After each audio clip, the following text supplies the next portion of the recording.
Welcome, everybody, to Midday Magazine for this Tuesday, January 14th, 2025. Have your host, James J. Maloff here. And welcoming into the studio, our good friend, David Farnborough, and it's time for Realty Radio. This is a fun show. We get together every month, get to talk local real estate with our good friend, David Farnborough. And David, thanks a lot for being here. Well, thank you very much for having me. It's great to be here, and I want to wish you a Happy New Year because this is our first show of 2025. Happy New Year to you, too. Appreciate you being here, David. And speaking of the new year, it's kind of where we're going to kick things off, discussing the new year and what 2025 has in store. Where do you want to start with that, David? Right. Well, I'll start by looking back at the last year. And we have had some good statistics. Not everything has been published for the whole of last year, but looking at what we have, it looks like the housing market in Wisconsin Rapids performed pretty well, as did all the other local municipalities. So we're doing well in Rome, well in Stevens Point, Nakusa, Port Edwards, Marshfield, Warsaw, Vespa. All the local places in central Wisconsin had very healthy housing markets. We saw increases in house prices more or less across the board of between about 6.5% and 8%. So there's nowhere where house prices weren't going up by more than inflation in our region. We saw a little bit more houses coming on the market than we had in the previous year. And my thinking about that is that there were probably people who maybe had investment properties that they'd been hanging on to, and they thought, well, prices are doing well, maybe this is the time to divest myself of that and get some capital, but not a huge amount. So that was up about 10%. So we're still in a bit of a squeeze with having more buyers than we have homes on the market. And that's likely to continue to drive prices. We have seen different figures nationwide. There are some cities and some states where houses are not doing as well as they are here. But what I'm concerned with really is what's going on in the central Wisconsin area. And David, can this be something that we can build on for 2025? How things have gone in the previous year? Is real estate that industry similar to that? Is it like that? It is to an extent, unless you get a hiccup.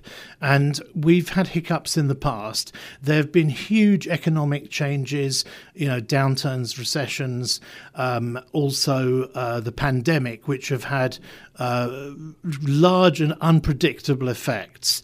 Now, I don't see anything like that happening. People have asked me questions like, well, with a change of president, will there be a difference? And I don't really see anything from that side impacting what happens in our local housing market. When we heard what both presidential candidates said, they were both talking about increasing the housing stock because they had both been told that there were problems in that area. But as far as I can see, nobody, although politicians at all levels, local, regional, state and national, have plans to ease the housing market by building more houses or with various plans to maybe cut a bit of red tape to make building houses easier. I don't see that anything is going to make enough of a difference, certainly not in the next couple of years. Well, how does that, in the outlook, look for interest rates, house prices locally, statewide, some of those notes? Well, interest rates, again, we're looking at small changes, not seismic changes. Unless we wake up one morning and the stock market's crashed, then, or Russia's invaded or something. Kind of changes all this whole conversation. Then you could be looking at something totally different. But all the indicators are we're looking at small changes in interest rates, maybe 0.25% here or there. And it's not looking like we're going to suddenly go back to 3% loans. And really, if we did, that may cause another brief bubble, but then we'd have to recover from that as well. So I'm quite happy to see it steady, so people know what they're going to get. You're looking at something between 6.5% and 7.5% in most cases for your loans. And I know that a topic that has been a part of this segment, whether it was with JR or you or anybody that we've really talked to, is the inventory and needing more of that. How is that looking in 2025? Well, like I said, there's nothing really that's big that's going to happen in those terms. Locally, I do see a few new house building projects. Some of them look pretty impressive. I know that over in the Robinson Park area, Roosh are building some very nice looking homes. Now, I don't know what their plans are for them because I know they have rental properties, but looking at the type of homes, I believe those will be coming on the market for sale. But you're talking about, I think, 8 to 10 homes. And similarly, there's the big development by Anchor Bay where they've got a lot of riverside homes planned. And those, I'm sure, will be beautiful and very high priced. But the volume and the rate at which they're being built is not really going to make a significant difference to what we're doing when we're going out and looking for a house in Wisconsin Rapids. And this kind of leads us into the upcoming year and whether it's going to be good for buyers to move this year. For those that, can't afford, they have to move this year, that's certainly a non-starter. But there are plenty of people out there that maybe have been thinking about this or kicking the can down the road or working on it. Should they look at this year, maybe looking into, making this a bigger plan in 2026? How is it looking for that?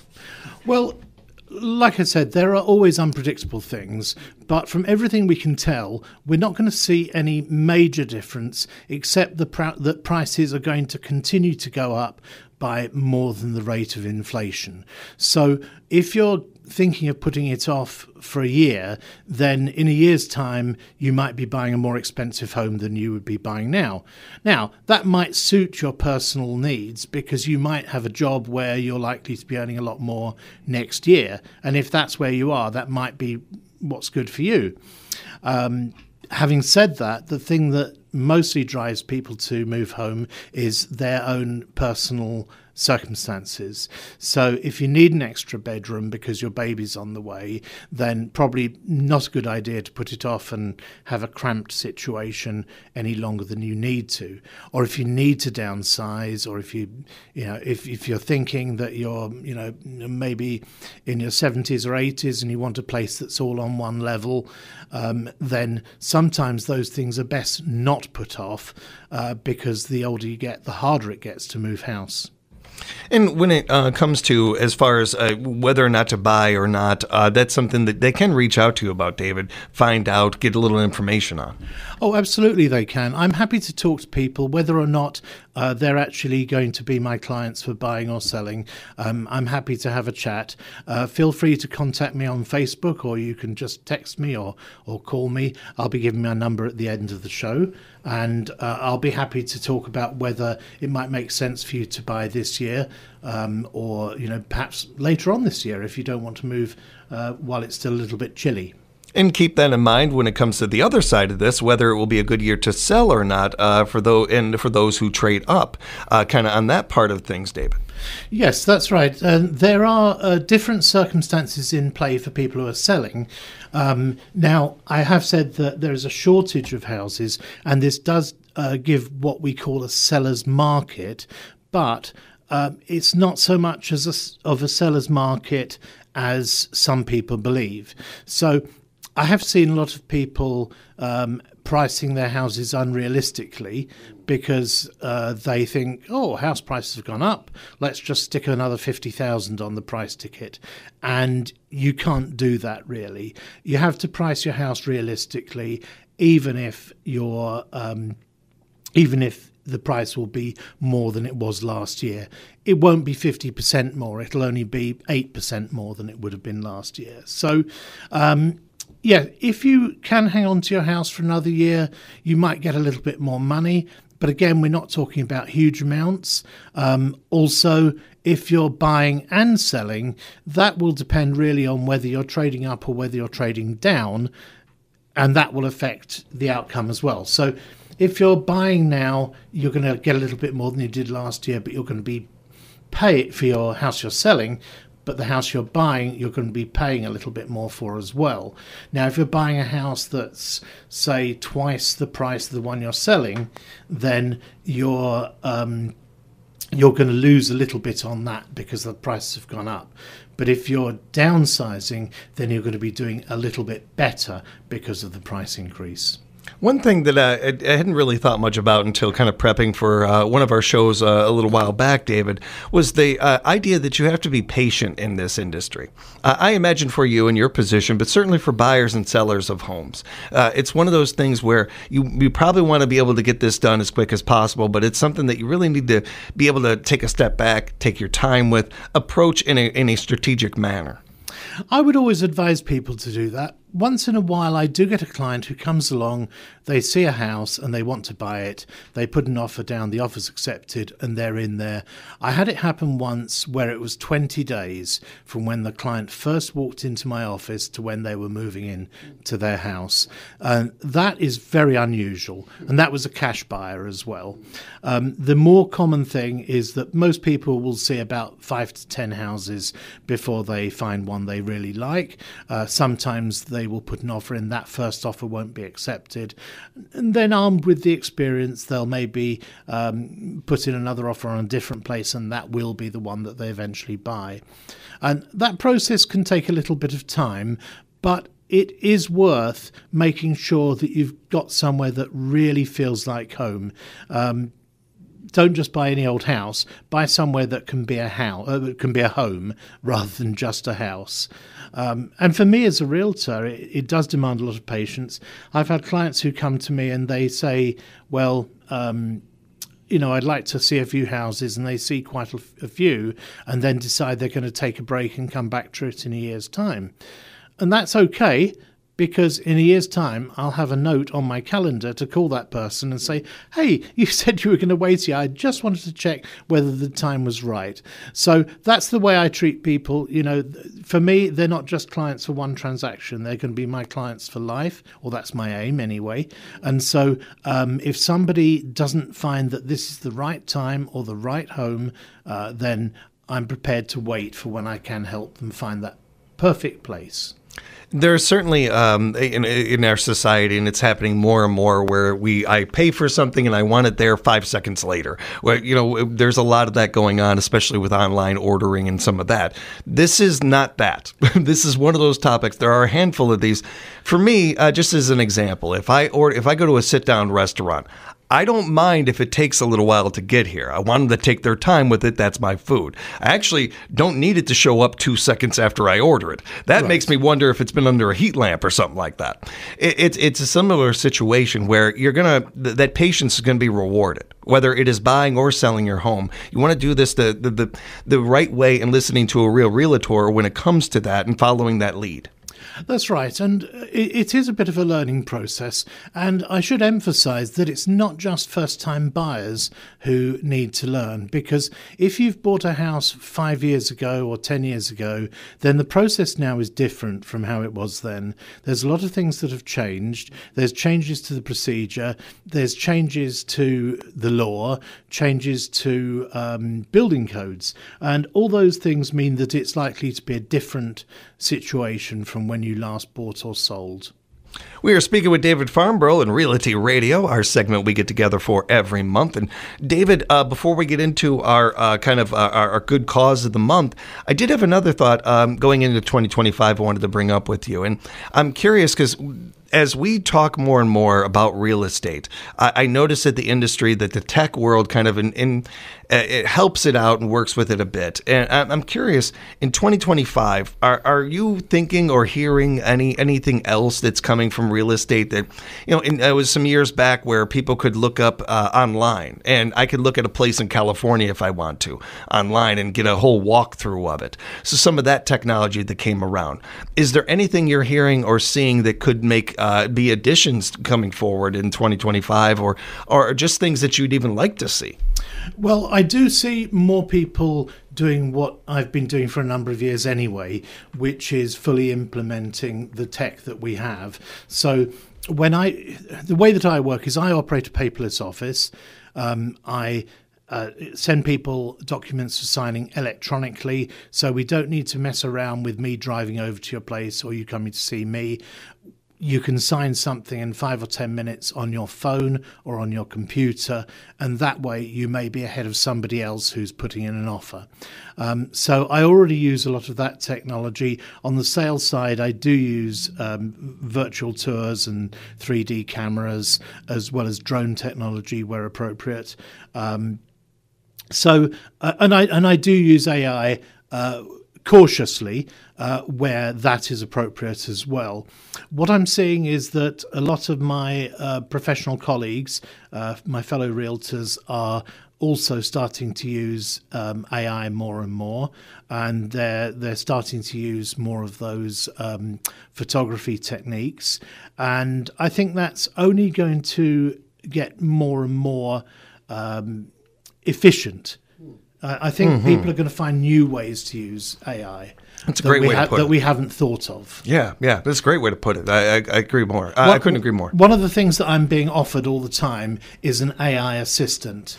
And I have resisted that because I don't want people calling up a chat on my website and talking to a bot.